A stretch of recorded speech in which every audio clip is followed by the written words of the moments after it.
좋아요, 구독. 거래대금 상위에 랭킹되어 있긴 하지만 주가의 방향성들은 각각 다릅니다. LG화학부터 볼까요? LG화학 실적이 나왔는데요. 4분기 적자 전망에 또 시장이 약세가 됐습니다. 일단 3분기의 실적이 굉장히 좀 좋지 않게 나왔거든요. 일단 매출 자체도 감소했고요. 영업이익은 42%나 하락했습니다. 이 부분 때문에 4분기에는 좀 나아질까라는 의문점들이 좀 들었던 시점이었는데요. 그 부분도 시장에서 좋게 해석이 되진 않았습니다.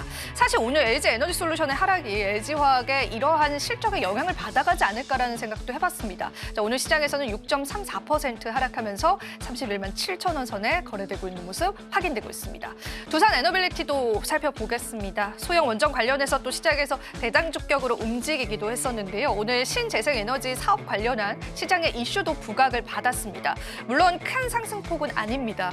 두산에 관한 합병 이야기들이 또 시장의 잡음으로 적용될 수 있을 것이다라는 언급들 자주 드리고 있는데요. 오늘 시장에서는 1.6%가량 상승하면서 2만 1,700원 선에 거래되고 있는 모습입니다. 유한양행도 보겠습니다. 유한양행 같은 경우에는 사실은 실적이 굉장히 좋게 나왔거든요. 이 렉나자에 관한 미국 시장 점유율에 관한 호조 뉴스들도 나와주고 있고요. 렉나자에 관한 판매를 시작하면서 또 이 회사가 받은 금액이 이번 영업이익률에 굉장히 큰 영향을 미칠 것이다라는 분석도 나왔습니다. 하지만 주가의 탄력은 좋지 않습니다.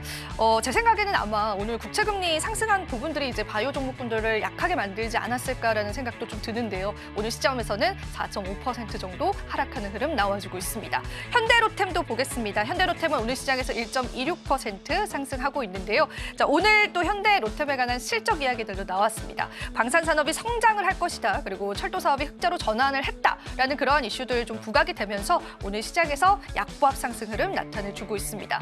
마지막으로 하나 인더스트리얼 솔루션즈 함께 보겠습니다. 자, 이 종목은 SK하이닉스에 관한 컬테스트 기대감 계속 나와주고 있고요. 반면에 한미반도체와는 주가의 방향성 다르게 가져가고 있습니다. 자, 이런 독점 공급에 관한 패러다임이 좀 깨지게 된다면 일단 하나 인더와 한미반도체의 주가의 방향성들은 계속 엇갈릴 것이다라는 분석도 시장에 나오고 있습니다. 오늘 9%나 상승하네요. 48,100원에서 거래되는 흐름까지도 확인해볼 수가 있습니다. 자, 이렇게 해서 거래대금 상위 종목군들 살펴봤습니다. 대표님께 이제 몇 가지 종목군들 좀 진단을 받아보면 좋을 것 같은데 혹시 좀 눈길을 끄는 그런 종목 있으셨을까요, 대표님? 우선 현대로템을 좀 말씀드리고 싶은데 3분기 영업이익이 사상 최대 실적을 좀 기록했고 맞아요. 매출액의 경우에는 역대 두 번째인데 아직 실적의 기대 요인들이 3분기에 끝나는 것이 아니라 오히려 4분기 폴란드의 2차 수주 계약이라는 이 단서가 좀 남아있는 부분들을 좀 주목해보자라고 좀 말씀드리겠습니다.